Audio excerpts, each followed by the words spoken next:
100 jum ta' gvern laburista ġdid. 100 jum ta' aktar riformi soċjali f'pajjiżna.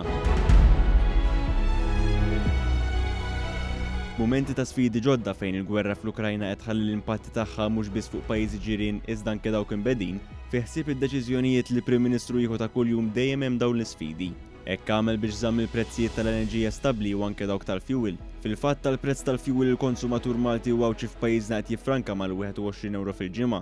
Il-Prim Ministru saħaq li ma nistgħux iżda nistrieħu ngħidu li għamilna biżżejjed għaliex pajjiżna għandu l-inqas rata ta' inflazzjoni.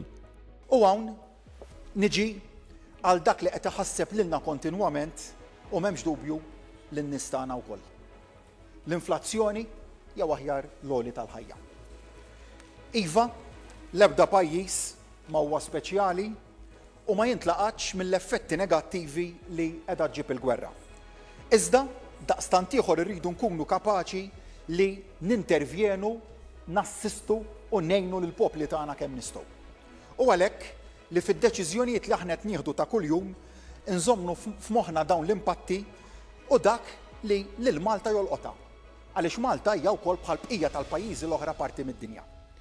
Il-fatt li għandna l-inqas rata ta' inflazzjoni fl-Unjoni Ewropea għalija u għall-Gvern xorta mhuwiex biżżejjed biex nieqfu naħsbu u li nibqgħu naġixxu dwar din l-isfida. 100 jum ta' gvern ġdid komplew il-miżuri soċjali tal-budget li qed igawdu minnhom in-nies, fosthom iżjeda fil-pensjonijiet, fiċ-Children's Allowance u twessieħ tal-in-work benefit. Dan apparti l-investiment ta' €70 miljun fin-nies permezz tat-tisħiħ taċ-ċekk tar-rifużjoni tat-taxxa u ċekk addizzjonali li saħansitra jitla l €200 għal dawk l-aktar vulnerabbli biex jgħin l-istimulu ekonomiku. Fl-ewwel 100 jum ta' gvern ġdid ġiet estiża wkoll l-iskema Sensability li permezz tagħha familji ta' tfal b'kundizzjonijiet sensorjali se jgawdu minn għotja ta' €6,000 biex ikollhom kamra sensorjali f'darhom. Fuq kollox matul l-ewwel 100 jum komplet tiżdied in-nefqa soċjali, iżda naqas in-numru ta' persuni dipendenti fuq l-għajnuna soċjali. Fil-fatt f'Ġunju li għadda n-numru ta' persuni dipendenti fuq il-benefiċċji soċjali niżel taħt is-6,000. Dan ifisser 57.2% tnaqqis fuq eluq is-sena 2013. 100 jum ta' aktar deċiżjonijiet favur in-nies.